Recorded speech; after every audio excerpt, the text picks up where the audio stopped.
Hello.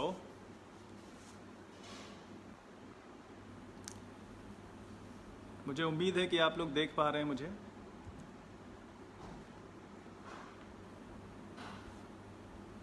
Hello. Prem Shankar ji कहाँ हैं आप? सुन पा रहे हैं मुझे?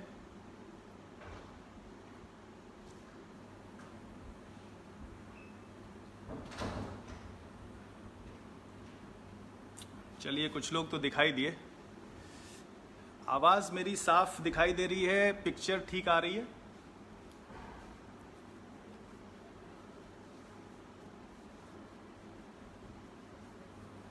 नमस्कार अक्षय जी, आलोक जी, गीतेश। अगर सब कुछ दुरुस्त हो तो हम लोग शुरू कर सकते हैं।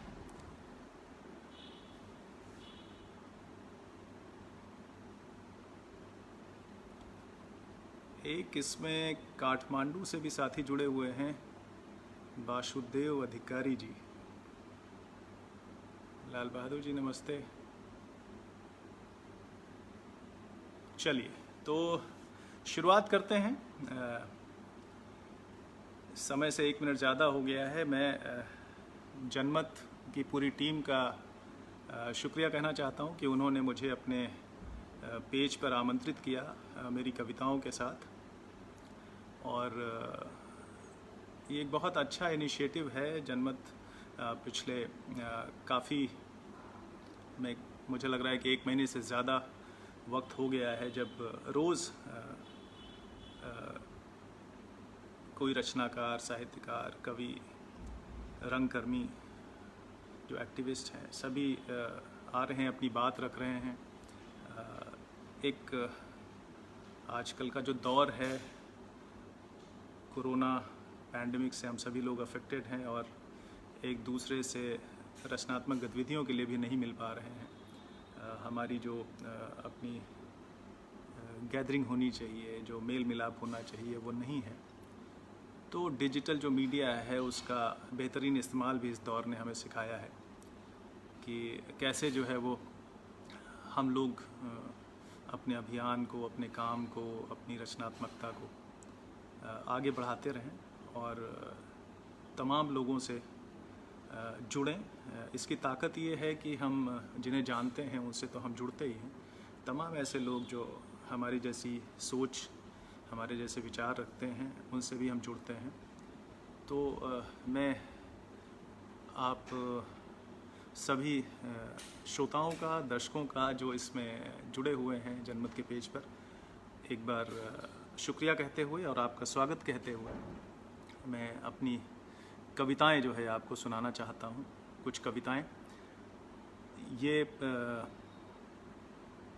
जो कविताओं का सिलसिला है, वो 1 घंटे का जो वक्त है वो मैं आपको अपनी कविताएं सुनाऊंगा। और मेरी आवाज़ मुझे लग रहा है कि साफ साफ सभी साथियों तक पहुंच रही है। कुछ लोग कह रहे हैं कि आवाज़ कम आ रही है, तो क्या मुझे अपनी आवाज़ बढ़ाने की ज़रूरत है? या प्रवीण जी आप कह रहे हैं कि आवाज़ कम आ रही है। आप मुझे बताइएगा अगर आवाज़ दुरुस्त आए तो फिर मैं अपनी बात शुरू करूं। हालांकि मैंने ईयरफोन लगा रखा है, तो मेरे ख्याल से आवाज़ ठीक आनी चाहिए। तो आप बताइए, मैं शुरू करूं कविताएं? चलिए, आवाज़ ठीक है। आशीष जी कह रहे हैं, केवल प्रसाद सत्यम जी भी जुड़ गए हैं, आवाज़ बिल्कुल सही है। जो लोग कम सुन पा रहे हैं वो शायद अपने और करीब आएँ अपने सेट के या ईयरफोन का इस्तेमाल करें। तो चलिए, मैं पहली कविता जो सुनाना चाहता हूँ, इसका शीर्षक है, बहुत छोटी सी कविता है। मैं कुछ छोटी कविताएं और कुछ बड़ी कविताएं भी अपनी सुनाऊंगा। उन्हें वक्त लगेगा। उन्हें वक्त लगेगा जब तक कि सारे जंगल काट नहीं दिए जाते। उन्हें वक्त लगेगा जब तक कि सारे जंगल काट नहीं दिए जाते, ढाह नहीं दिए जाते पहाड़ सब।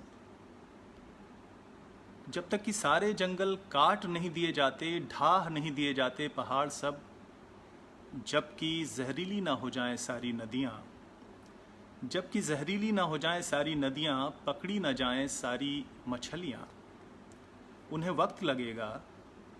जब तक बचे हैं खेत, जब तक बचे हैं खेत, जब तक बची है एक भी मुट्ठी रेत, बचे हैं तेल, खनिज, गैस, लवण और नमी के टुकड़े धरती की कोख में कहीं। उन्हें वक्त लगेगा। जब तक बचे हैं खेत, जब तक बची है एक भी मुट्ठी रेत, बचे हैं तेल, खनिज, गैस, लवण और नमी के टुकड़े धरती की कोख में कहीं। उन्हें ये समझने में वक्त लगेगा, उन्हें ये समझने में वक्त लगेगा कि लोभ से प्यास नहीं बुझेगी, कि लोभ से प्यास नहीं बुझेगी और पैसों को खाया नहीं जा सकेगा आखिर में। तो ये एक छोटी सी कविता थी। एक मैं दूसरी कविता सुनाना चाहता हूँ आपको। इस कविता का शीर्षक है मुमकिन नहीं होता लौटना। मुमकिन नहीं होता लौटना। जिंदगी में कहाँ हो पाता है लौटना, जिंदगी में कहाँ हो पाता है लौटना।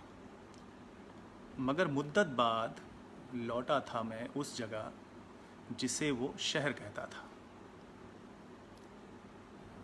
जिंदगी में कहाँ हो पाता है लौटना, मगर मुद्दत बाद लौटा था मैं उस जगह जिसे वो शहर कहता था। अभी भी कुछ साथी कह रहे हैं कि आवाज़ कम आ रही है। मैं थोड़ा इसको बढ़ाने की कोशिश करता हूँ, शायद मेरी तो फुल है भाई वॉल्यूम यहाँ मोबाइल में। चलिए कोशिश करता हूँ अपनी आवाज़ बढ़ाने की। तो ज़िंदगी में कहाँ हो पाता है लौटना, मगर मुद्दत बाद लौटा था मैं उस जगह जिसे वो शहर कहता था। मेरा हाथ गर्मजोशी से थामे मुस्कुराते हुए उसने कहा था, इस बीच चमक गया है शहर, इस बीच चमक गया है शहर। कुछ eating joints with cocktail corners, एक शॉपिंग मॉल, सिनेप्लेक्स, अरसे से बैठा वो फ्लाईओवर भी खड़ा हो गया है तनकर। कुछ पिकनिक स्पॉट हो गए हैं आबाद। और हाँ, सड़कों पर कभी कभार दिख जाती है होंडा सिटी। एक सांस खींच जोड़ा था उसने। एक मंत्री भी है अपने शहर से सरकार में, एक मंत्री भी है अपने शहर से सरकार में।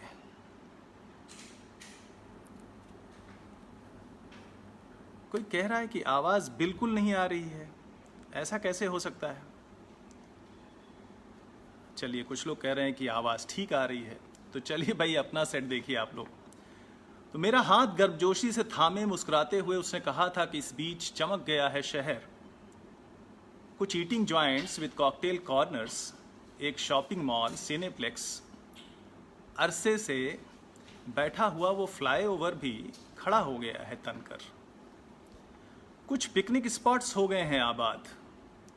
और हाँ, सड़कों पर कभी कभार दिख जाती है होंडा सिटी। एक सांस खींच जोड़ा था उसने। एक मंत्री भी है अपने शहर से सरकार में। तरक्की की इस तफसील में गुम मैं जानना चाहता था उससे उन बतखों के बारे में जो उदास मौसमों में भी धूप की जुगाली करती उमकती थी मेरी तरफ मंझोले ताल की सरहदों से। जो उदास मौसमों में भी धूप की जुगाली करती उमकती थी मेरी तरफ मंझोले ताल की सरहदों से। मैं मालूम करना चाहता था उस पेड़ के बारे में जो फ्लाईओवर के ठीक बगल झूमा करता था हवाओं से लिपट। मैं पता करना चाहता था उस बच्चे के बाबत, मैं पता करना चाहता था उस बच्चे के बाबत जो अपनी खड़खड़िया साइकिल पर रोज सुबह निकलता था मेरे सामने से दीनी मदरसे की ओर। जो रोज़ सुबह निकलता था मेरे सामने से दीनी मदरसे की ओर, टेरता कोई लोकगीत, या फिर शायद मैं पूछना चाहता था उस सांवली नदी के बारे में। मैं पूछना चाहता था उस सांवली नदी के बारे में जो बिजली कारखाने के पीछे रहती थी, जो बिजली कारखाने के पीछे बहती थी और मुझे याद दिलाया करती थी उस लड़की की, और मुझे याद दिलाया करती थी उस लड़की की जिसे तरक्की पसंद तारीख के तकाज़ों ने, जिसे तरक्की पसंद तारीख के तकाज़ों ने छीन लिया था मुझसे मुद्दतों पहले। पर उसकी मासूम मुस्कुराहट ने मेरी बेचैन खामोशी को कुछ और गाढ़ा कर दिया था। पर उसकी मासूम मुस्कुराहट ने मेरी बेचैन खामोशी को कुछ और गाढ़ा कर दिया था। मैं उसकी चमकीली आंखों में देखता हुआ, मैं उसकी चमकीली आंखों में देखता हुआ सिर्फ इतना ही कह सका था कि ज़िंदगी में वाकई मुमकिन नहीं होता कभी लौटना, कि ज़िंदगी में वाकई मुमकिन नहीं होता कभी लौटना।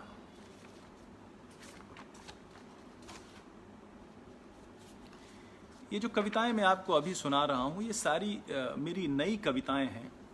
मेरी एक किताब जो कपास के अगले मौसम में आई थी अरसा पहले, तकरीबन उसको 10 साल होने जा रहा है, 2011 में आई थी, उसके बाद की ये सारी कविताएं हैं। मैं कपास के अगले मौसम से भी कुछ कविताएं आपको बाद में सुनाऊंगा।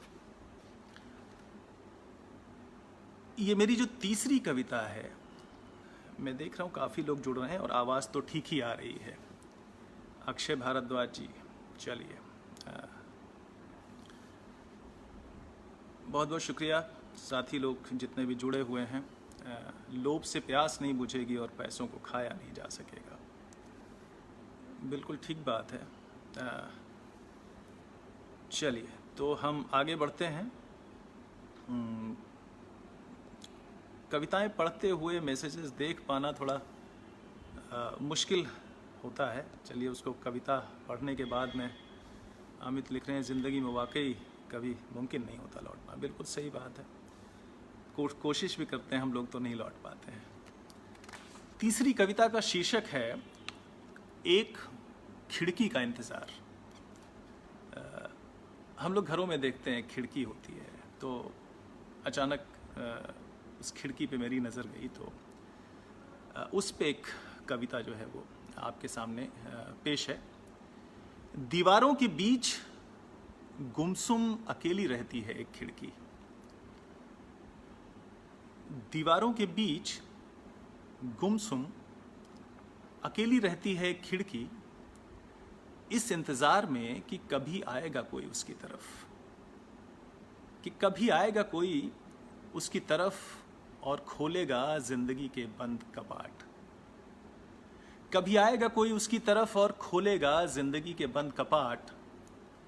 धूप की महक, हवा के स्पर्श, बारिश की नमी, या तिलिस्मी आसमानी रंगों का दीदार करने के लिए। धूप की महक, हवा के स्पर्श, बारिश की नमी या तिलिस्मी आसमानी रंगों का दीदार करने के लिए कभी आएगा कोई उसकी तरफ और खोलेगा जिंदगी के बंद कपाट। कभी तो आएगा कोई देखने के लिए नुक्कड़ के खेल तमाशे। कभी तो आएगा कोई देखने के लिए नुक्कड़ के खेल तमाशे, दूध सब्जी या बाजार वालों से करने बातें, काम वालियों से करने झिकझिक, काम वालियों से करने झिकझिक। कभी कोई लड़की ज़रूर आएगी, कभी कोई लड़की ज़रूर आएगी कनखियों से देखने अपने प्रेमी को, करने इशारे बहाने से, लेने उसके उलाहने और आमंत्रण। कभी कोई लड़की ज़रूर आएगी कनखियों से देखने अपने प्रेमी को, करने इशारे बहाने से, लेने उसके उलाहने और आमंत्रण। कभी कोई तो आकर बैठेगा, कभी कोई तो आकर बैठेगा, ढलती शाम उसके कंधे पर सिर टिका। कभी कोई तो आकर बैठेगा, ढलती शाम उसके कंधे पर सिर टिका, अपने ख्वाबों और ख्यालों की दुनिया लिए। अपने ख्वाबों और ख्यालों की दुनिया लिए खिड़की करती रहती है इंतज़ार। खिड़की करती रहती है इंतज़ार, मगर दीवारों का अनुशासन तोड़ कोई नहीं आता उसकी तरफ।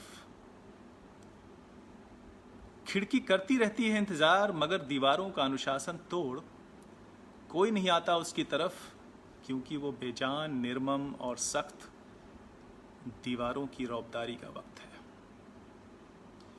क्योंकि यह बेजान, निर्मम और सख्त दीवारों की रौबदारी का वक्त है, बस कभी कभार कोई चिड़िया अपने गीतों से उसे दे जाती है दस्तक।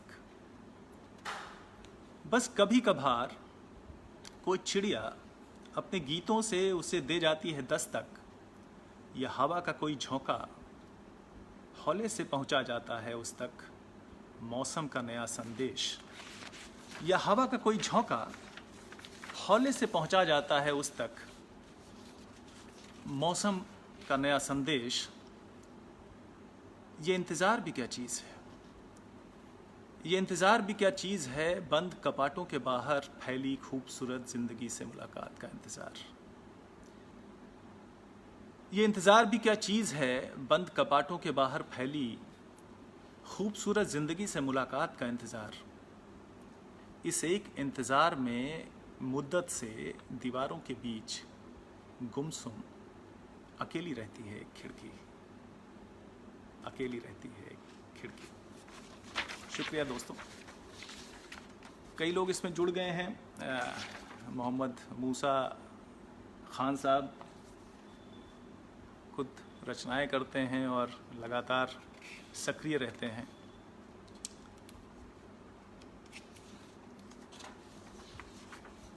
आपको खिड़की कविता पसंद आई? चलिए, ये ताज़ा कविताएं मैं सुना रहा हूँ। मैं नॉर्मली मंचों पे नहीं जाता, कविताएं कहीं भेजता भी नहीं, तो वो कहीं न कहीं मेरे अपने फोल्डर्स में रहती हैं। आज प्रेम शंकर और जनमत के ज़रिए ये पाठकों तक, श्रोताओं तक ये कविताएं पहुंच रही हैं। मुझे लग रहा है कि लंबे अरसे में जो कविताएं लिखी गई हैं वो कई तरह के विचार, घटनाएं, परिस्थितियां होती हैं जिसमें कविताएं निकल के आती हैं।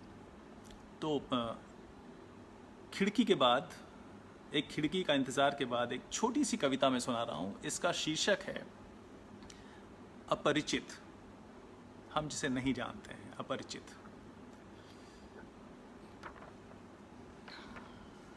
गीतेश जी, गज़लें, आज मैंने प्रेम शंकर जी से अनुरोध किया था कि गज़लें तो मैं सुनाता ही रहता हूँ, मेरी कविताएं जो कभी पाठकों के सामने नहीं आती या मैं उनको लेकर नहीं आता, तो वो मैं साझा करूँ ज़रूर अगर वक्त रहा तो।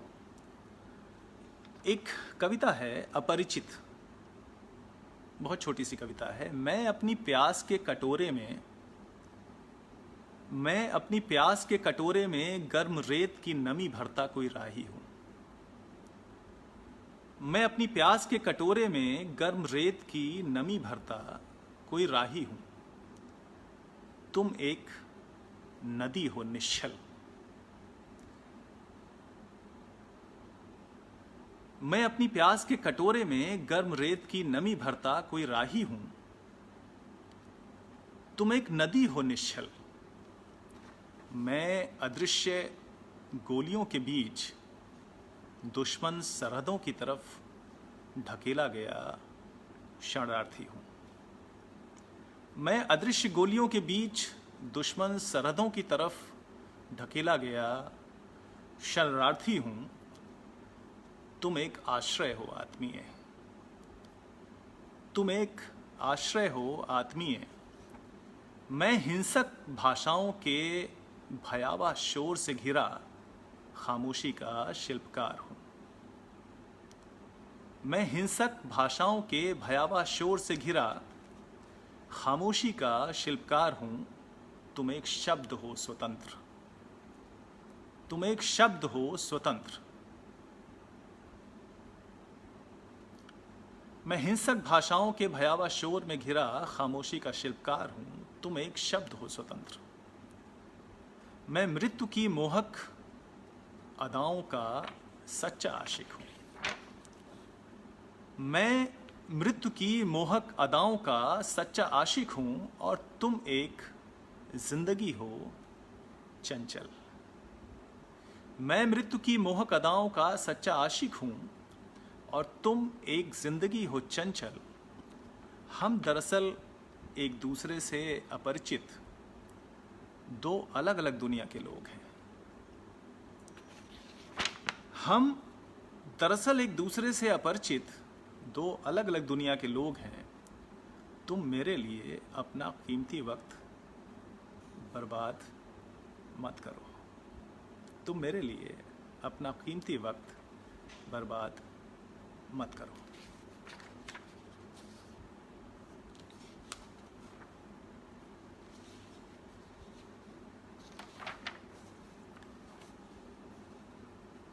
मनोज कुमार जी शुक्रिया। राम प्यारे राय जी बहुत बहुत शुक्रिया।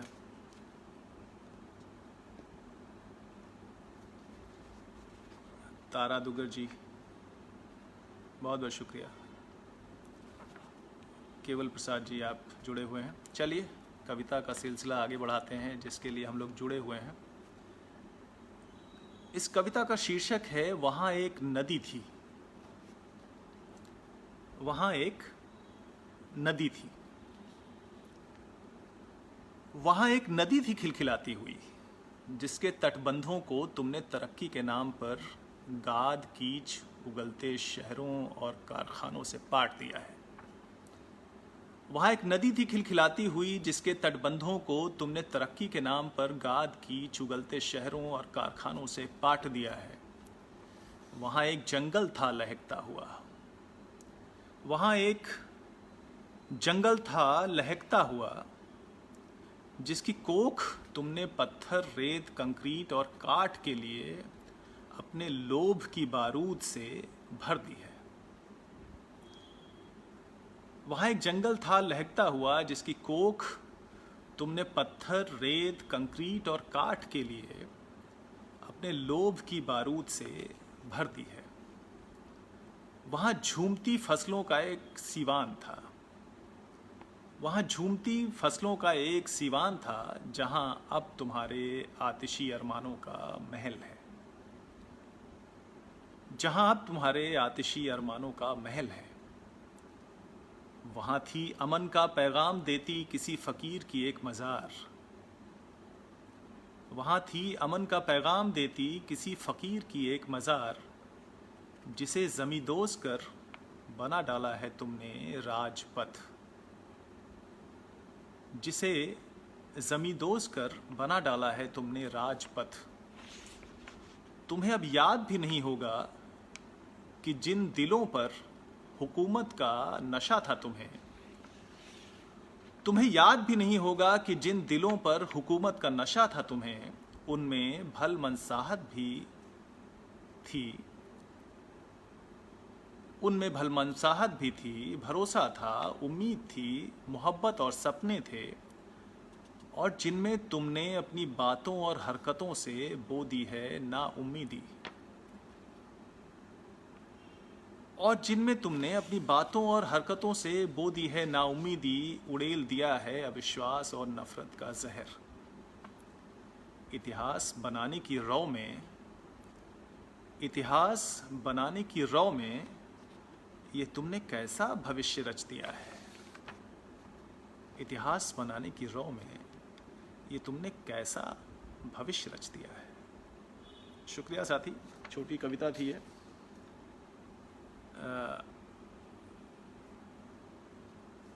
सुधा शुक्ला जी जुड़ी हैं। आतिशी अरमानों का महल, अच्छा लगा आपको।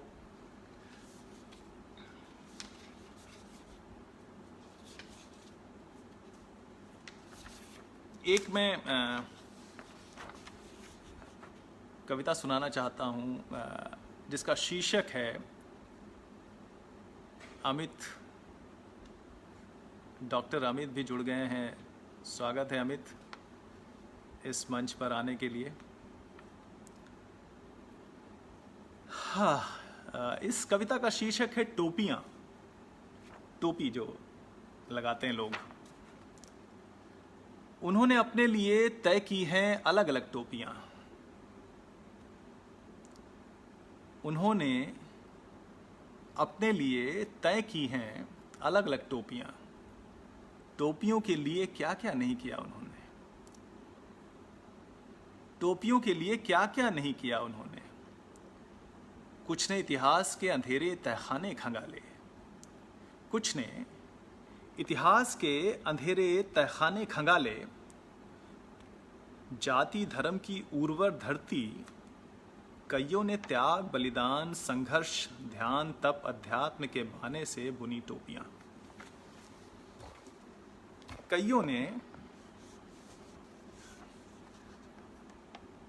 कईयों ने जाति धर्म की उर्वर धरती, त्याग बलिदान संघर्ष ध्यान तप अध्यात्म के बहाने से बुनी टोपियां।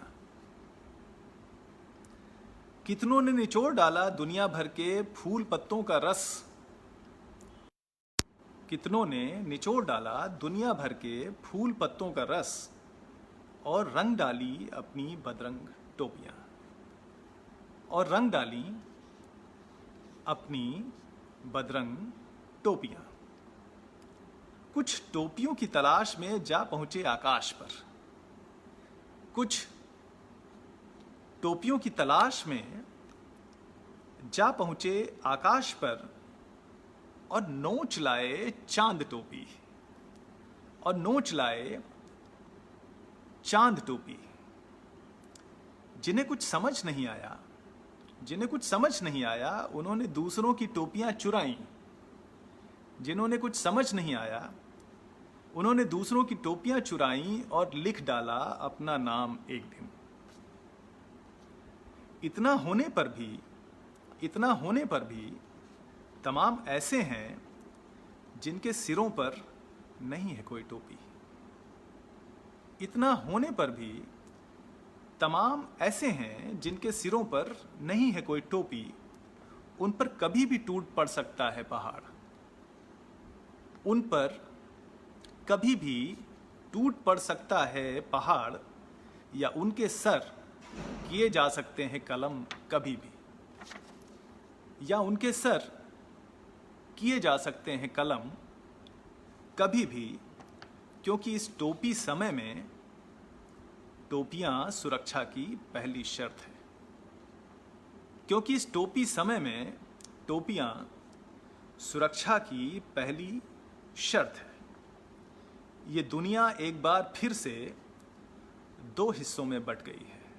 ये दुनिया एक बार फिर से दो हिस्सों में बंट गई है, टोपीबाजों और खाली सर वालों में।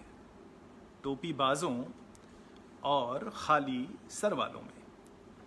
टोपियों के बारे में सोचना इस आपद समय में, टोपियों के बारे में सोचना इस आपद समय में दरअसल अपने सरों के बारे में सोचना है। टोपियों के बारे में सोचना इस आपद समय में दरअसल अपने सरों के बारे में सोचना है, और यह जानना वाकई एक गूढ़ जानना है। और ये जानना वाकई एक गूढ़ जानना है कि टोपी वाले खाली सर वालों को कब, कहाँ, कैसे पहनाते हैं टोपी। कि ये जानना वाकई एक गूढ़ जानना है कि टोपी वाले खाली सर वालों को कब, कहाँ, कैसे पहनाते हैं टोपी। टोपियों के बारे में सोचना सिर्फ अपने सरों के बारे में सोचना नहीं है। टोपियों के बारे में सोचना सिर्फ अपने सरों के बारे में सोचना नहीं है, ये दरअसल सरपरस्तों के बारे में सोचना भी है। ये दरअसल सरपरस्तों के बारे में सोचना भी है। तो ये एक कविता थी जिसका शीर्षक था टोपियां।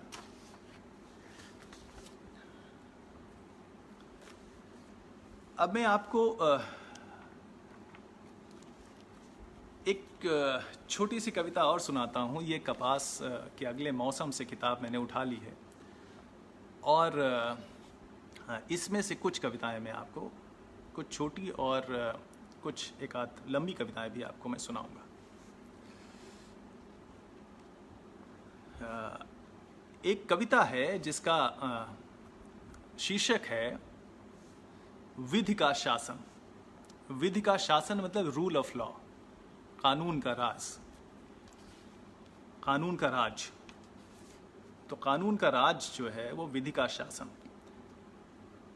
हम जिस देश के वासी हैं उसमें है विधि का शासन।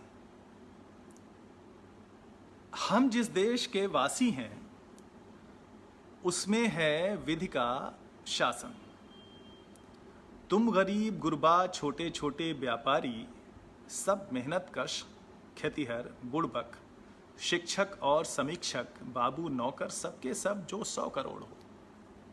ये कविता जब लिखी गई थी तो 100 करोड़ मान लीजिए, अभी जो 125 करोड़ हो, आप कह सकते हैं कि हम जिस देश के वासी हैं उसमें है विधि का शासन। तुम गरीब गुरबा छोटे छोटे व्यापारी, सब मेहनत कश खेतिहर बुड़बक, शिक्षक और समीक्षक, बाबू नौकर, सबके सब जो 100 करोड़ हो। तुम हो संप्रभु, सॉवरेन हो, we the people of India. तुम हो संप्रभु, मालिक इसके, और तुम्हारी आशाएं सपने हैं इसका संविधान। और तुम्हारी आशाएं सपने हैं इसका संविधान। सब बंधे हुए हैं विधि से, सब बंधे हुए हैं विधि से। थाने तहसीलें सब हाकिम और मुलाजिम, मंत्री से संतरी तक, मुंसफ और वकील और ये इजलासें, सब न्याय बांटती विधि सम्मत। और ये इजलासें सब न्याय बांटती विधि सम्मत। आश्वस्त रहो तुम, आश्वस्त रहो तुम, अद्भुत है यह इंतज़ाम।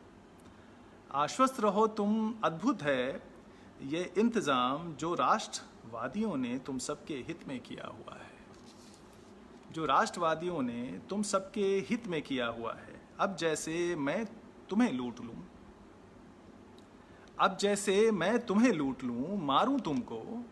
अब जैसे मैं तुम्हें लूट लूं, मारूं तुमको, खेत छीन लूं, बेघर कर दूं, नष्ट करूं सब भाषा संस्कृति, नष्ट करूं सब भाषा संस्कृति, और पोत दूं स्याही तारीखी पन्नों पर, और पोत दूं स्याही तारीखी पन्नों पर।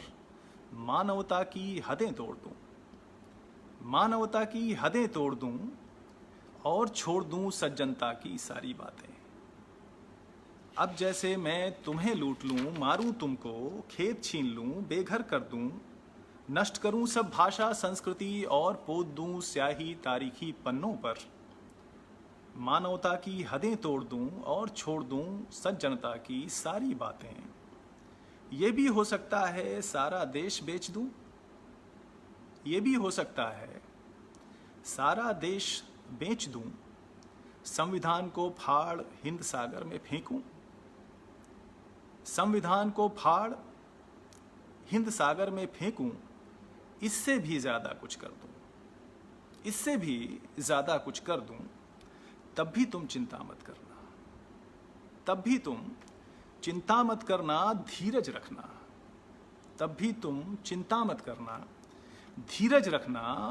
विधि की माया सब पर भारी, विधि की माया सब पर भारी। विधि का लेखा हरदम जारी, विधि की माया सब पर भारी, विधि का लेखा हरदम जारी। तुम बस अपनी अर्जी लिखना, तुम बस अपनी अर्जी लिखना। बेशक अपनी मर्जी लिखना, बेशक अपनी मर्जी लिखना। तुमको न्याय अवश्य मिलेगा, तुमको न्याय अवश्य मिलेगा। हम उस देश के वासी हैं जिसमें है विधि का शासन। तुमको इसका ज्ञान नहीं है, तुमको इसका ज्ञान नहीं है। यहाँ तुम्हारी उम्मीदों से भी ऊंचा है न्यायमूर्ति का आसन, यहाँ तुम्हारी उम्मीदों से भी ऊंचा है न्यायमूर्ति का आसन। तो शुक्रिया दोस्तों, ये कविता थी विधि का शासन। अब मैं आपको एक मेरी बहुत पसंदीदा कविता है, 3 बतखें, 3 बतखें। उसका एक अंश आज जनमत के पेज पर भी कोट हुआ था। तो मैं चाहता हूँ कि वो इन बतखों का जिक्र जो है वो मेरी एक कविता में और आया था बाद में, जब वो कविता थी कि मुमकिन नहीं होता ज़िंदगी में लौटना।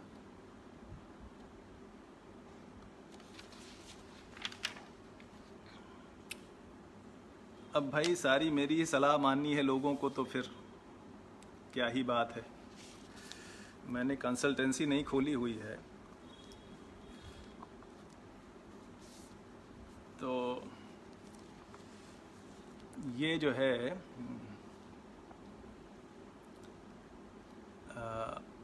कविता है तीन बतखें। अभी तक थोड़ा सा सटायरिकल एक रंग था, अभी ये बहुत ही एक इंटीमेट एक संवाद है हमारा तीन बतखों के बीच।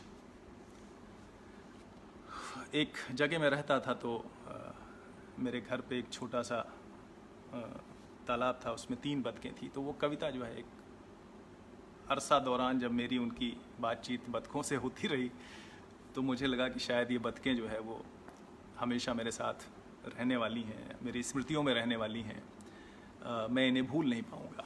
तो ये उन बतखों पे एक कविता है।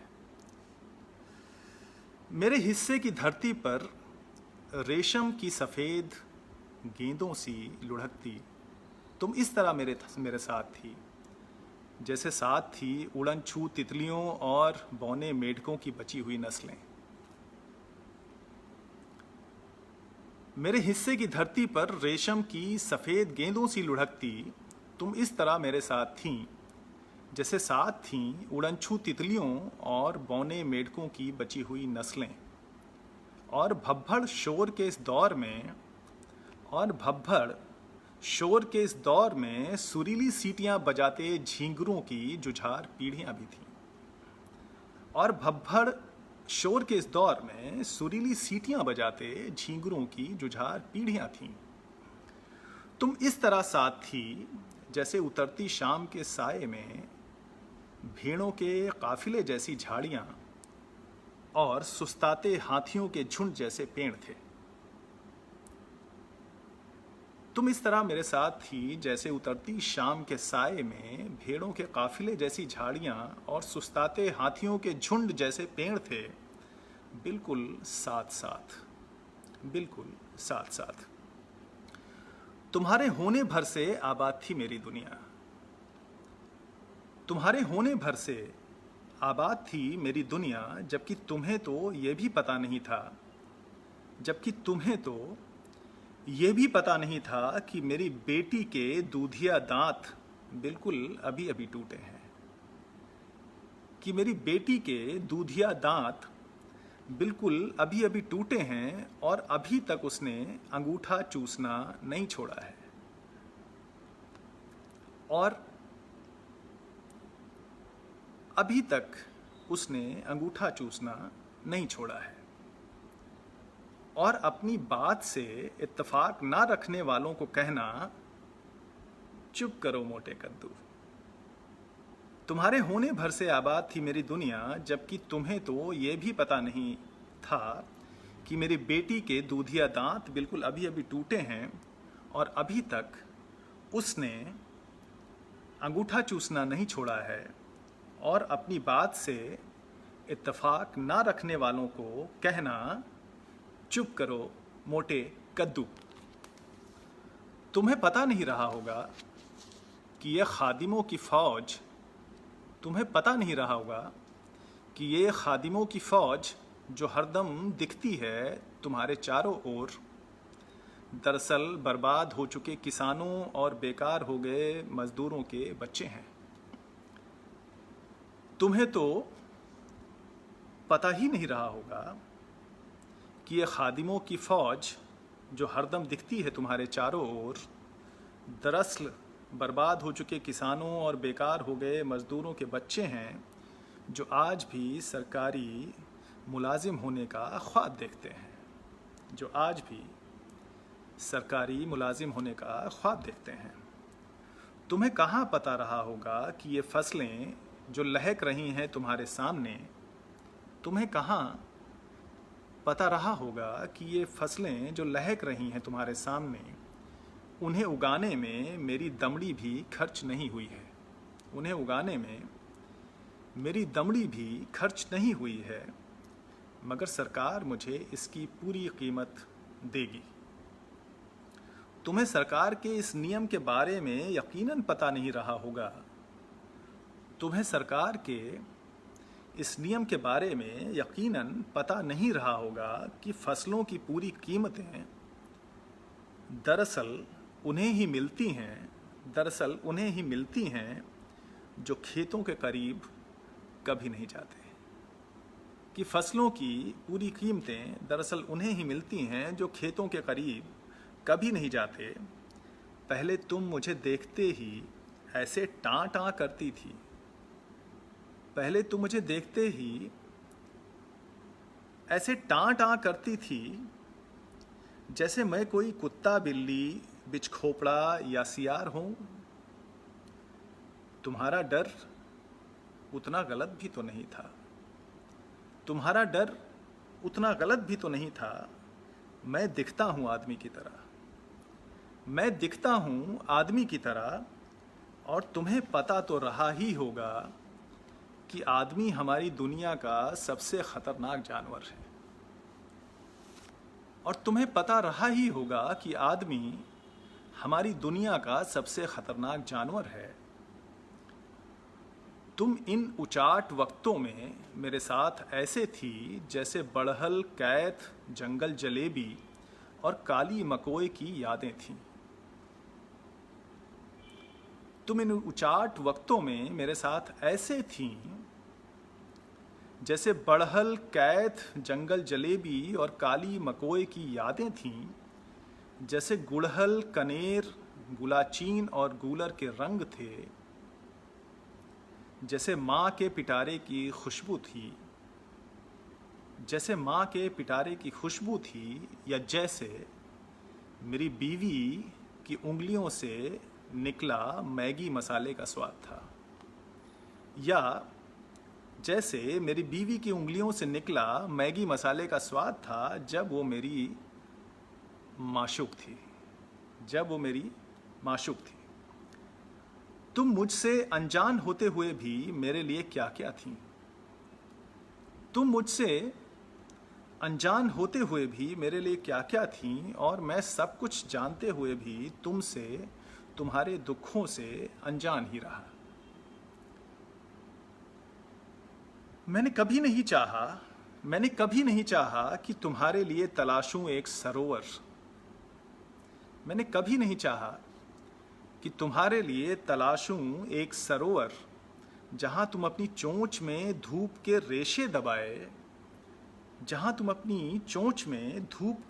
दबाए, कर सको जुगाली, तैर सको मछलियों की चिकनी छरहरी पीठ पर।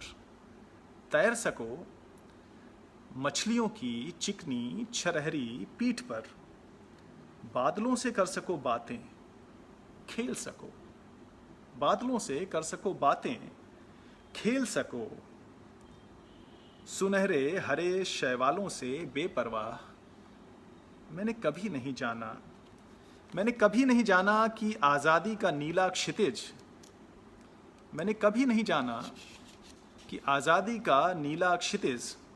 हमारी तरह तुम्हारे भी सपनों में उगता होगा। हमने कभी नहीं जाना कि आज़ादी का नीला क्षितिज हमारी तरह तुम्हारे भी सपनों में उगता होगा। तुम मेरी सहेलियों की तरह मेरी आहटों पर उमकती रही। तुम मेरी सहेलियों की तरह मेरी आहटों पर उमकती रही, चहकती रही मेरे बारीक बुलावों पर, चहकती रही मेरे बारीक बुलावों पर। और मैं अनाज के कुछ एक दाने तुम्हारी तरफ उछाल निभाता रहा अपना फर्ज।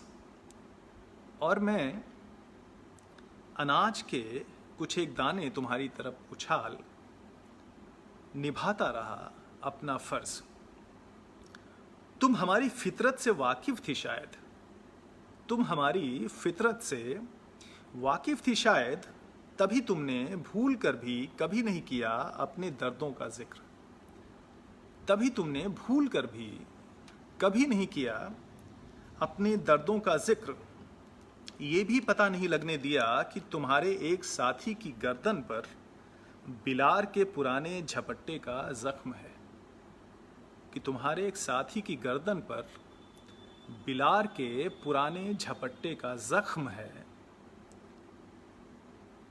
जो लाख कोशिशों के बाद भी भर नहीं सका है। जो लाख कोशिशों के बाद भी भर नहीं सका है। तुमने इस बेईमान समय में अपने जख्मों को छिपाना सीखा है। तुमने इस बेईमान समय में अपने जख्मों को छिपाना सीखा है। तुमने सर्द हवाओं के खिलाफ अपने पंखों का गर्म जादू बचाए रखना सीखा है। तुमने सर्द हवाओं के खिलाफ अपने पंखों का गर्म जादू बचाए रखना सीखा है, और तुम्हारी आँखों ने दर्द के बेहिसाब मंजरों को सुनहरी मुस्कानों में बदलना सीखा है। अब घनी होती शीत के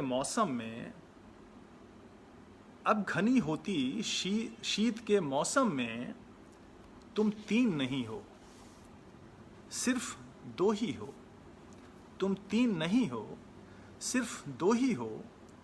पानी पर उतर आए चांद के अक्स पर मारती अपनी चोंच। पानी पर उतर आए चांद के अक्स पर मारती अपनी चोंच।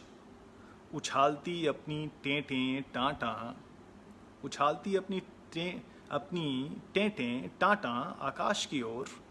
बढ़ाती अपने नर्म गुलाबी पाँव मेरी ओर। बढ़ाती अपने नर्म गुलाबी पाँव मेरी ओर। बढ़ाती अपने नर्म गुलाबी पाँव मेरी ओर। देखती अपने बचे हुए कुनबे को लाड़ से। देखती अपने बचे हुए कुनबे को लाड़ से। और मैं तुम्हें देखता हुआ भी बचाता तुमसे आँखें। और मैं तुम्हें देखता हुआ भी बचाता तुमसे आँखें, जिनमें किसी मासूम साथी से बिछड़ने का दर्द है। जिनमें किसी मासूम साथी से बिछड़ने का दर्द है, और है खामोशी बेबसी के, और है खामोश बेबसी के उदास आंसू। तो ये थी कविता तीन बतखें। हाँ, ये लंबी कविता थी और मैंने देखा कि काफ़ी इसमें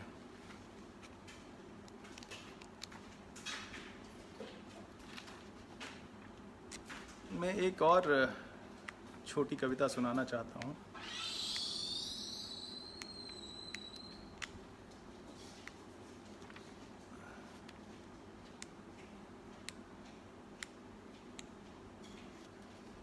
एक कविता है जिसका शीर्षक है लल्ली घोड़ी और बचपन की याद में।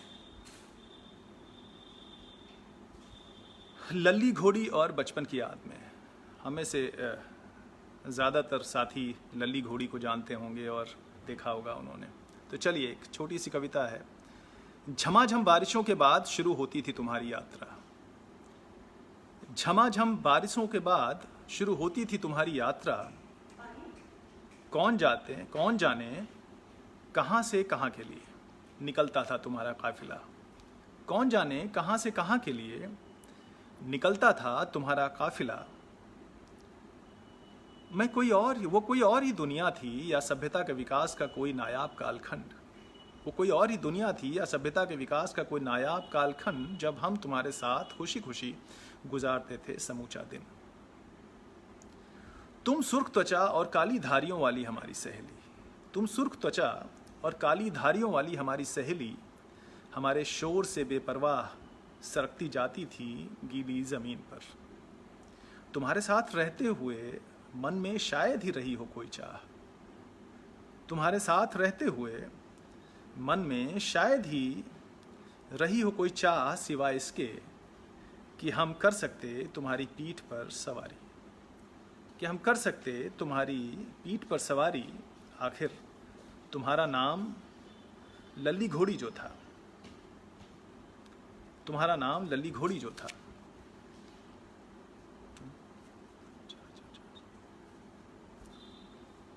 आज इतने अरसा बाद बदलती सदी के मुहाने पर बैठ सोचता हूं तुम्हारे बारे में।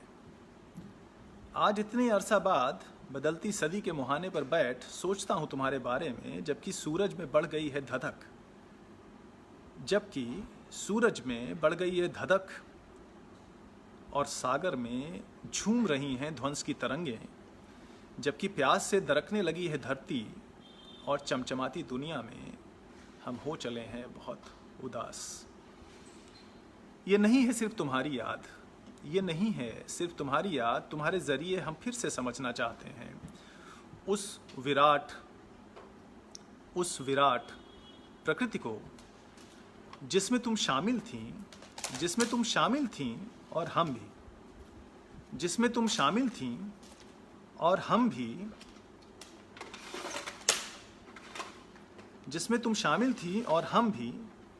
हम शायद ये भी समझना चाहते हैं कि अब हम जहाँ हैं वहाँ क्यों हैं, और ये भी कि तुम जहाँ होती थी वहाँ भी क्यों नहीं हो। तुम्हारी अनुपस्थिति के रहस्य से बेचैन हम लौटना चाहते हैं अपने साझा इतिहास के उस छोर तक।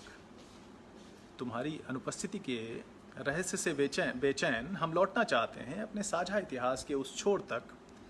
हम रोना चाहते हैं तुम्हारे लिए फुर्सत का एक आंसू। तो ये थी लल्ली घोड़ी और बचपन की याद में।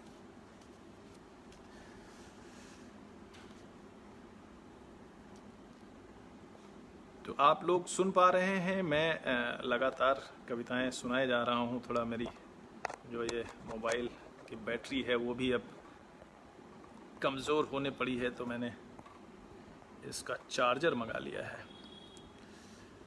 तो थोड़ा पानी भी पी लेता हूँ मैं।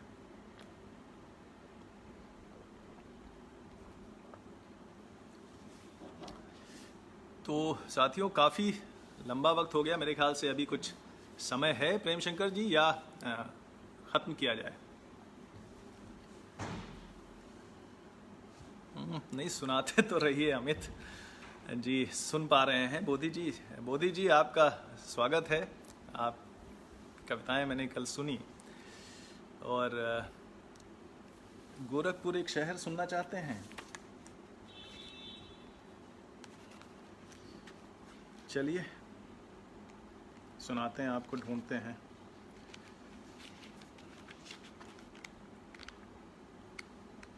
तमाम पुरानी यादें उसमें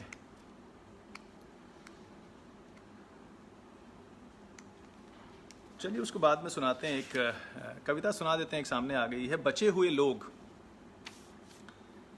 बचे हुए लोग, बह गए कितने ही लोग, कोशी, कर्मनाशा, राप्ती और गंडक की बाढ़ में।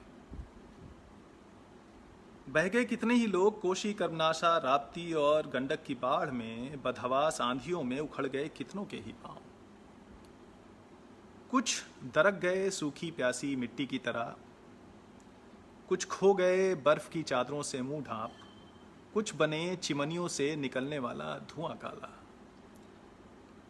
कुछ बने चिमनियों से निकलने वाला धुआं काला। चढ़े खराद पर गले कटे नाचे लट्टुओं की तरह, चढ़े खराद पर गले कटे नाचे लट्टुओं की तरह। कुछ भूखे प्यासे दीनहीन जले अपने ही दुख ताप से रेशा रेशा। कुछ मारे गए पुलिस की गोलियों से, कुछ हुए सीमा पर शहीद अनचीन्हे अनजाने दुश्मन की टोह में। कुछ बेवजह बेतैयारी हो गए धमाकों के शिकार। कईयों ने तो खत्म कर डाला खुद को ही, कईयों ने तो खत्म कर डाला खुद को ही, क्योंकि उनका दुख उनके जीवन से भारी था। ऐसे कितने ही हैं जो चूल्हा चौकी मकान दुकान में घिस हो गए ना होने जैसे ही निष्प्राण। अब तो बचे हैं बस कुछ ही लोग जो करते हैं जिंदगी से प्रेम। अब तो बचे हैं बस कुछ ही लोग जो करते हैं जिंदगी से प्रेम, सहेजते हैं दूसरों के लिए शब्द, गुनगुनाते हैं समय के गीत, देते हैं धरने, चीखते हैं नारे, मचाते हैं शोर, रोते हैं उस सब के लिए जो ख़त्म हो रहा है। रोते हैं उस सब के लिए जो ख़त्म हो रहा है, रंग खुशबू ताजगी सा। जो लड़ते हैं अक्सर हारी हुई लड़ाइयाँ, जो लड़ते हैं अक्सर हारी हुई लड़ाइयाँ जीत के शाश्वत भरोसे के साथ। जो लड़ते हैं अक्सर हारी हुई लड़ाइयाँ जीत के शाश्वत भरोसे के साथ, या फिर कुछ वह जो नियत के इस कारोबार से बेफिक्र सोते हैं, या तो फिर वह जो नियत के इस कारोबार से बेफिक्र सोते हैं, जो हर बार नींद से उठकर करते हैं प्रार्थना, चाहते हैं बेचैनी के इस दौर में भी चिर शांति, चाहते हैं बेचैनी के इस दौर में भी चिर शांति। ओम शांति वनस्पतयः शांति, आपः शांति, पृथ्वी शांति। ओम शांति शांति शांति। तो ये कविता बचे हुए लोग। हाँ, अब मैं भी थक रहा हूँ भाई। मैं एक बहुत हवेली एक लंबी कविता है, लेकिन मैं चाहता हूँ कि सुना दूँ।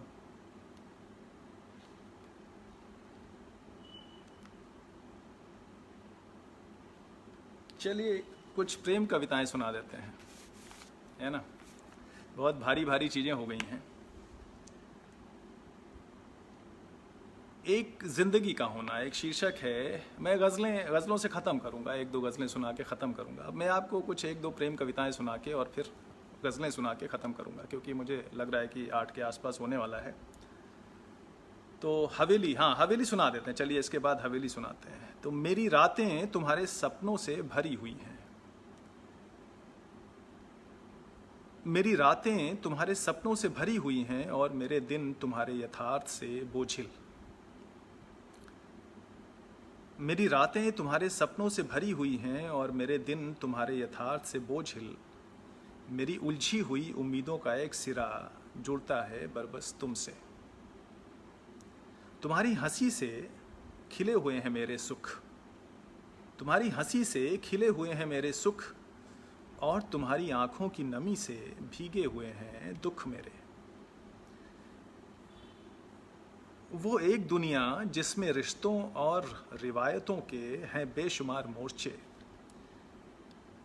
वो एक दुनिया जिसमें रिश्तों और रिवायतों के हैं बेशुमार मोर्चे, जिसमें हार है और हैं निराशाएं, जिसमें जीत का उल्लास है, जिसमें भाग रहे वक्त की बेतरतीब सलवटें हैं, जिसमें भाग रहे वक्त की बेतरतीब सलवटें हैं। उसी में तुम भी हो बेशक, उसी में तुम भी हो बेशक, मगर तुम्हारा होना नहीं है एक और होना, मगर तुम्हारा होना नहीं है बस एक और होना। तुम्हारा होना एक जिंदगी का होना है, तुम्हारा होना एक जिंदगी का होना है।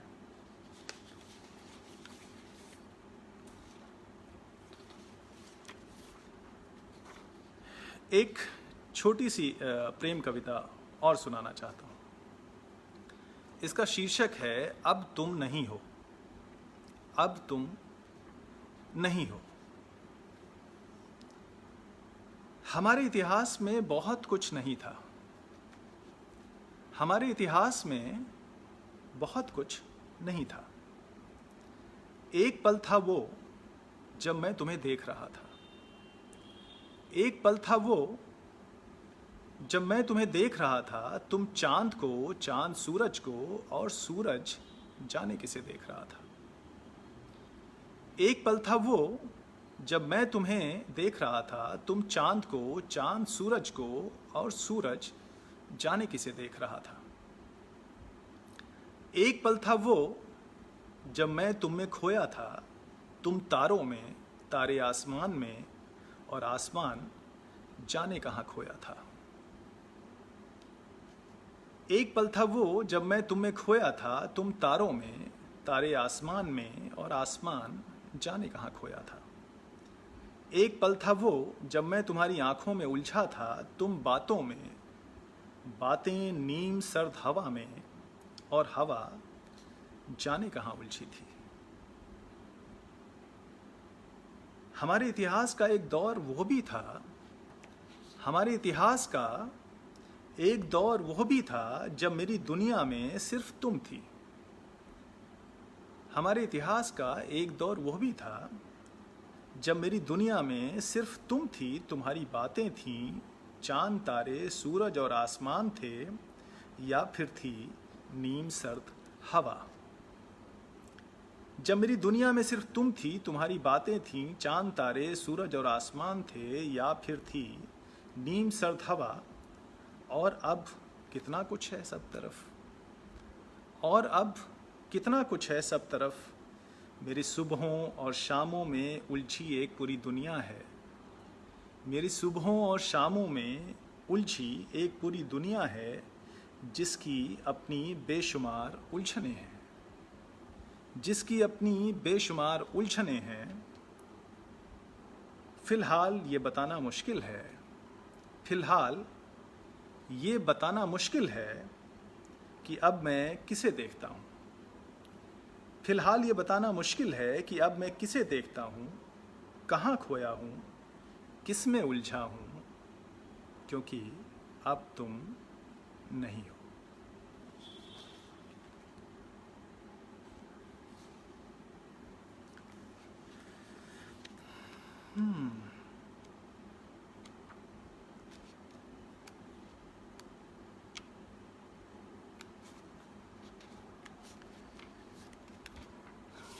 मैं एक, हालांकि काफ़ी वक्त हो गया है और ये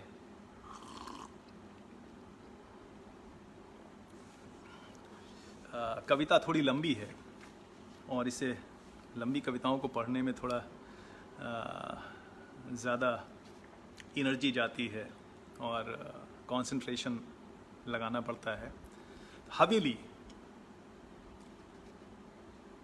अमित, क्या बता दीजिए, क्या जानना चाह रहे हो? पिछली कविता में तो मैंने कहा कि अब मैं कहाँ हूँ भाई, मुझे पता नहीं है, दुनिया के उलझने हैं। शोभा जी बिल्कुल गज़ल से ख़त्म करेंगे। हवेली, स्पेशली जो यहाँ पे महिला साथी हमारे जुड़े हुए हैं, जो ये कविता जो है, दरअसल इसका शीर्षक हवेली है, लेकिन ये माँ पे है। तो माँ कविता आप सबके लिए, वैसे तो ख़ास तौर से ऐसा नहीं है, बट हाँ, हो सकता है कि वो ज़्यादा इससे रिलेट कर पाएँ। तो चलिए, ये कविता जो है वो 5 खंडों में है, 5 अंशों में है, पार्ट्स में है रादर। तो हवेली कविता थोड़ा ध्यान से सुनिएगा, क्योंकि ये एक दूसरे से कनेक्टेड भी हैं और थोड़ा सा गंभीर मिजाज की कविता है। आसानी से जिसको कहते हैं कि आप इसको समझना थोड़ा। तो चलिए। गांव के निशब्द गलियारों को रौंद हवेलियों के लोक में खो गए पिता। गांव के निशब्द गलियारों को रौंद हवेलियों के लोक में खो गए पिता। आज तक भी न जान सके ताल पोखर बाग बहेड़ कीट पतंग जंतु खग सबके सब, गांव का रोना और पिता का खोना। मां तुम भी नहीं, मां तुम भी नहीं। मां तुम्हें याद हो शायद, गांव में कितने तो थे मोहल्ले, और कहां कहां जाते थे पिता अक्सर खुश खुश। तुम्हें याद हो शायद, गांव में कितने थे कुएं, और किन किन में कूद मरी कोई औरत, उम्र की किन किन चौखटों को फलांद। मां तुम्हें कहां याद होगा, माँ तुम्हें कहाँ याद होगा कि तुम्हारी आंखों का पानी दक्षिण टोले के कूप जल से भी अधिक खारा था, कि तुम्हारी आंखों का पानी दक्षिण टोले के कूप जल से भी अधिक खारा था और तब भी सूख जाया करता था जबकि टपकती रहती थी तुम्हारे घर की छतें। जबकि धार धार बारिशों में उछड़ता रहता था वो ताल जिसके किनारे अक्सर जगमगा उठते थे घर और पिता की चाह में रखे तुम्हारे निर्जल व्रतों की लौ से। जबकि धार धार बारिशों में उछड़ता रहता था वो ताल जिसके किनारे अक्सर जगमगा उठते थे घर और पिता की चाह में रखे तुम्हारे निर्जल व्रतों की लौ से, माँ तुम्हें भनक भी ना रही होगी। माँ तुम्हें भनक भी ना रही होगी कि पिता एक दिन यकबयक ऐसे खो जाएंगे, पिता एक दिन यकबयक ऐसे खो जाएंगे जैसे खो जाते हैं बच्चों से खिलौने, जैसे खो जाते हैं बच्चों से खिलौने, बड़ों से प्रेम पत्र और बेईमानों से दावे वादे। माँ तुम्हें भनक भी ना रही होगी कि पिता एक दिन यकबयक ऐसे खो जाएंगे जैसे खो जाते हैं बच्चों से खिलौने, बड़ों से प्रेम पत्र और बेईमानों से दावे वादे। माँ तुम खटती रही उम्र भर आम महुए जामुन और करौंदे में, पिसती रही आंगन दालान कोठरी और कूड़े में, टूटती रही पुराने बेडौल बर्तनों सी। तुम सभ्यता के इतिहास की सबसे बड़ी अनजान, तुम सभ्यता के इतिहास की सबसे बड़ी अनजान और पिता के शब्दकोश की सबसे सुंदर मूर्ख थी। माँ तुम खटती रही उम्र भर आम महुए जामुन और करौंदे में, घिसती रही आंगन दालान कोठरी और कूड़े में, टूटती रही पुराने बेडौल बर्तनों सी। तुम सभ्यता के इतिहास की सबसे बड़ी अनजान और पिता के शब्दकोश की सबसे सुंदर मूर्ख थी। माँ पिता तुम्हारी आंखों के ठीक सामने श्रम से सहेजे तुम्हारे घर को छोड़ खो गए हवेलियों के लोक में। माँ पिता तुम्हारी आंखों के ठीक सामने श्रम से सहेजे तुम्हारे घर को छोड़ खो गए हवेलियों के लोक में और ढूंढ लाए सुर्ख रंगों से रंगी एक हवेली। हवेली जिसकी बुनियादें दफन थीं सुदीर्घ कब्रों, जिसकी बुनियादें दफन थीं सुदीर्घ कब्रों में और धसे पड़े थे कंगूरे आकाश की छाती में, और धसे पड़े थे कंगूरे आकाश की छाती में। सिंह द्वार के पैरों में औंधी चौखट, सिंह द्वार के पैरों में औंधी चौखट, रक्त सनी स्वेद सीझी, पड़ा हो ज्यों सामंत के सबल चरणों में, फूटे मत्थे वाला मातहत कोई। जिसके कंगूरे धसे थे आकाश की छाती में, सिंह द्वार के पैरों में औंधी चौखट, रक्त सनी स्वेद सीझी, पड़ा हो ज्यों सामंत के सबल चरणों में, फूटे मत्थे वाला मातहत कोई। माँ तुमने गौर किया हो शायद, माँ तुमने गौर किया हो शायद, पिता खड़े होते हैं हवेली की चौखट पर ऐसे, पिता खड़े होते हैं हवेली की चौखट पर ऐसे,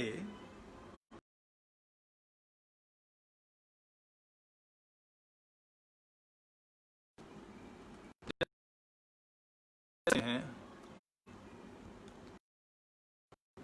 ये क्या हुआ?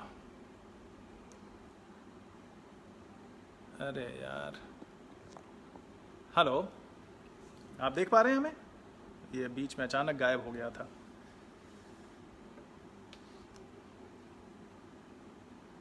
तो चलिए, अब सुन पा रहे हैं? हाँ, चलिए। तो आकाश की छाती में सिंह द्वार के पैरों में औंधी चौखट, रक्त सनी स्वेद सीझी, पड़ा हो ज्यों सामंत के सबल चरणों में, फूटे मत्थे वाला मातहत कोई। माँ तुमने गौर किया हो शायद, पिता खड़े होते हैं हवेली की चौखट पर ऐसे जैसे खड़े होते हैं तुम्हारी तुच्छ उम्मीदों पर अक्सर तनकर। माँ हवेली की हजारों बरस पुरानी प्राचीरों पर चुभे हजारों हजार आघातों के बावजूद अक्षुण है हवेली की हनक, अक्षुण है हवेली की हनक, जैसे अक्षुण है पिता के चेहरे की चमक तुम्हारी अमर सुहाग अभिलाषा के उन्माद से।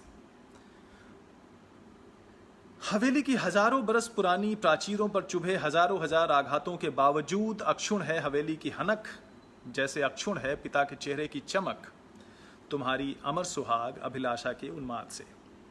माँ, पिता की हवेली तुम्हारी जीवन भर की तपस्या का प्रतिदान है।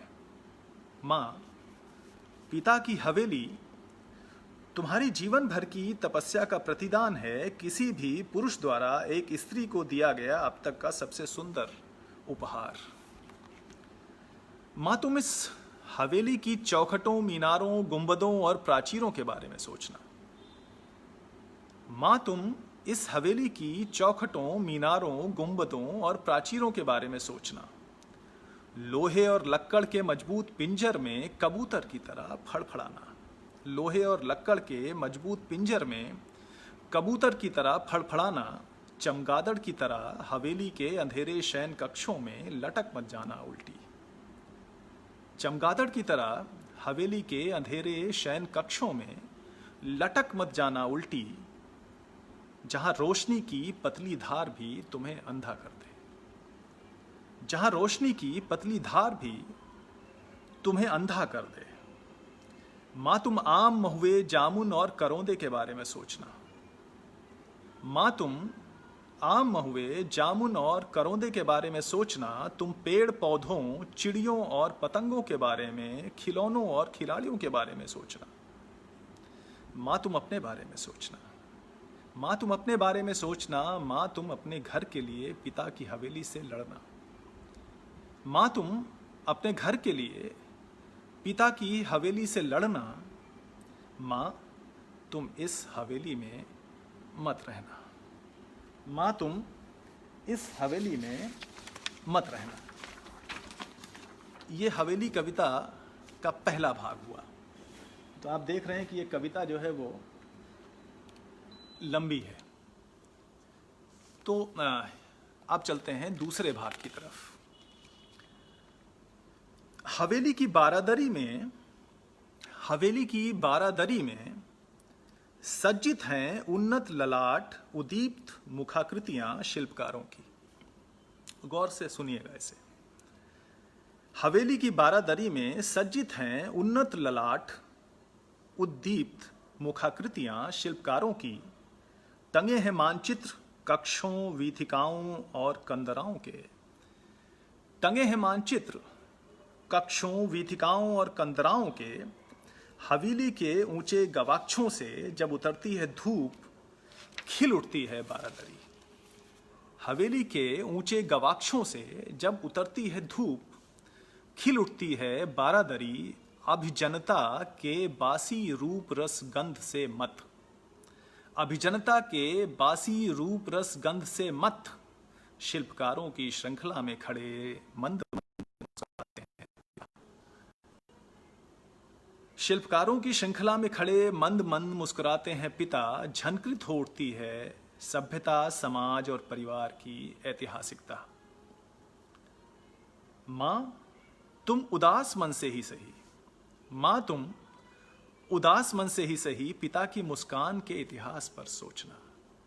माँ, तुम उदास मन से ही सही पिता की मुस्कान के इतिहास पर सोचना।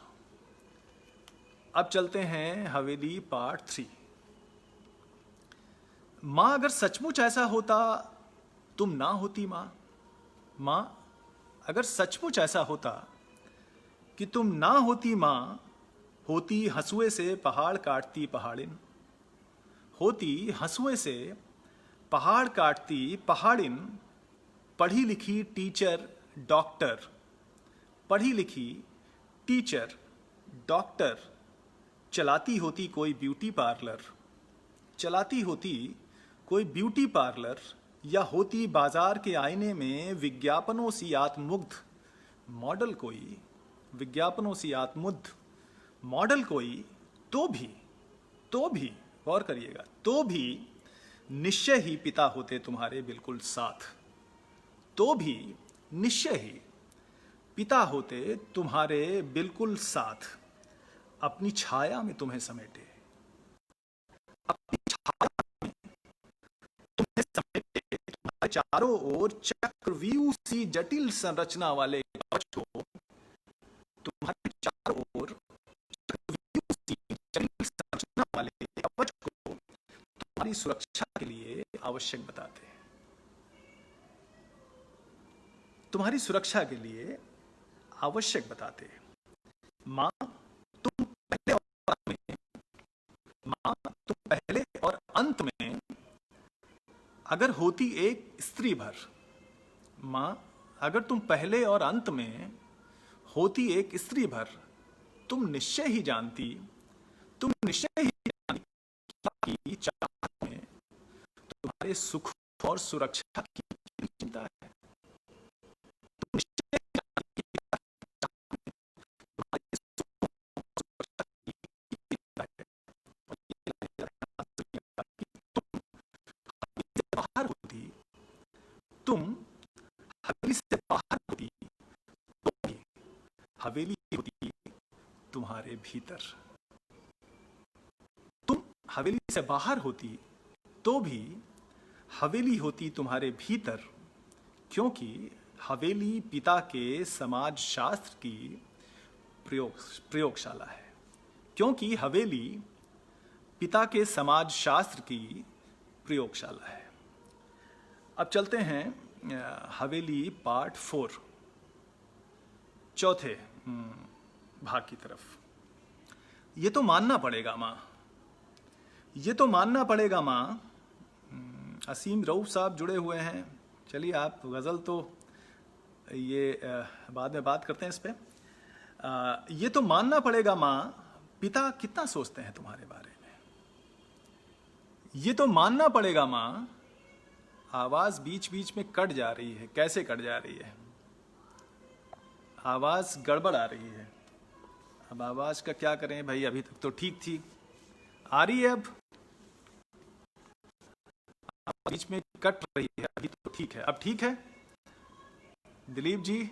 अभी ठीक है आवाज़? बताइएगा तभी मैं आगे बढ़ूंगा। नाउ ओके, चलिए। ये मानना पड़ेगा मां कि पिता जितना सोचते हैं तुम्हारे बारे में, तुम उनके बारे में नहीं सोचती उतना। तुम उनके बारे में नहीं सोचती उतना। तुम खुश हो सकती हो कि पिता की प्रयोगशाला में तुम हो शाश्वत। तुम खुश हो सकती हो कि पिता की प्रयोगशाला में तुम हो शाश्वत। पिता तो खुश हैं ही कि उनके हर प्रयोग को स्वीकारने के अलावा नहीं है तुम्हारे सामने फिलहाल कोई विकल्प। तुम खुश हो सकती हो कि पिता की प्रयोगशाला में तुम हो शाश्वत। पिता तो खुश हैं को स्वीकारने के अलावा नहीं है तुम्हारे सामने विकल्प कोई। तुम्हारी विकल्पहीनता को लेकर,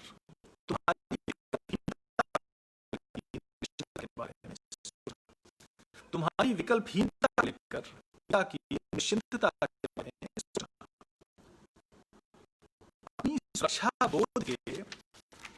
अपनी सुरक्षा बोध के भीषण भ्रम से उबरना मां।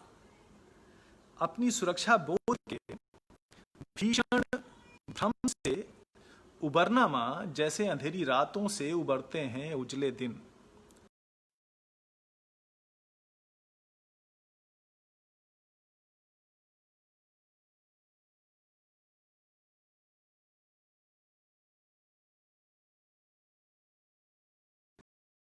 उभरता है दुख। तुम मां हो शायद इसीलिए, तुम मां हो शायद इसीलिए सृजन के प्रतीकों को है तुम में इतनी आस्था। तुम मां हो शायद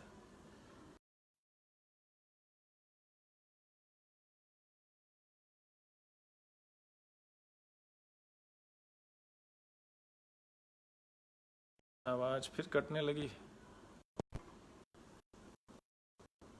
अरे भाई,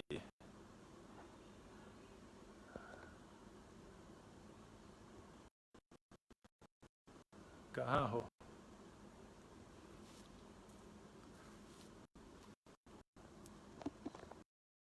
चलिए, अब आवाज ठीक आ रही है भाई, बता दीजिएगा।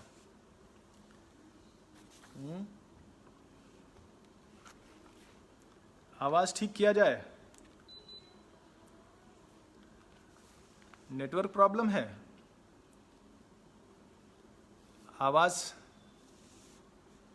नेटवर्क प्रॉब्लम तो नहीं है, मैं तो साफ दिख रहा हूँ।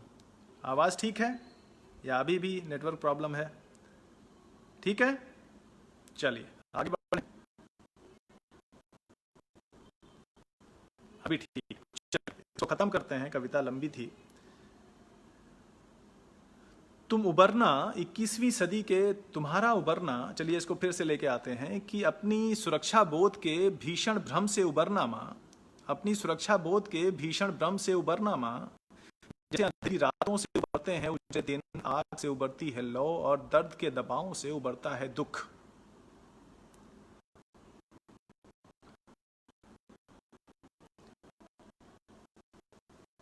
आग से उबरती है लौ और दर्द के दबावों से उबरता है दुख।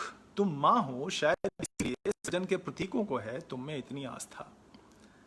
तुम्हारा उबरना 21वीं सदी के सौंदर्य शास्त्र के लिए बेहद जरूरी है। तुम्हारा उबरना 21वीं सदी के शास्त्र के लिए बेहद जरूरी है। चलिए इस कविता का जो आखिरी भाग है 5, वो पढ़ता हूँ।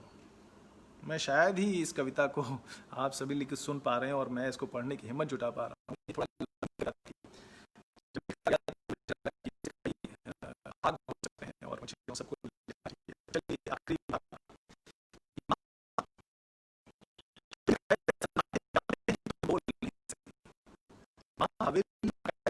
जानते हैं कि तुम बोल नहीं सकती कि तुमने आगे से सिर्फ और सिर्फ सुना है, कि तुमने अरसे से सिर्फ और सिर्फ सुना है। तुमसे बेहतर ये कौन जानेगा, तुमसे बेहतर ये कौन जानेगा कि सुनना भी है संघर्ष का सोपान। कि तुमसे बेहतर ये कौन जाना भी है संघर्ष का सोपान। तो सुनना इतिहास की खनक है। तुम सुनना कि हवेली की ईंटों में खोटे इतिहास की खनक है। कौन कहता है शब्द ही लड़ेंगे सारी लड़ाइयां? कौन कहता है कि शब्द ही लड़ेंगे सारी लड़ाइयां? श्रवण के बिना शब्दों को नहीं मिलती आकृति। अब भाई आवाज फिर गड़बड़ है। आवाज ठीक है? बताइए।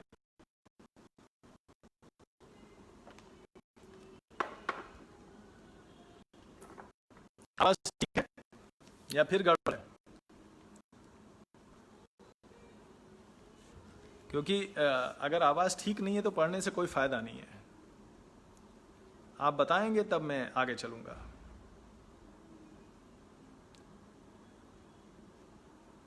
बताइए भाई, आप मुझे सुन पा रहे हैं? आवाज ठीक है?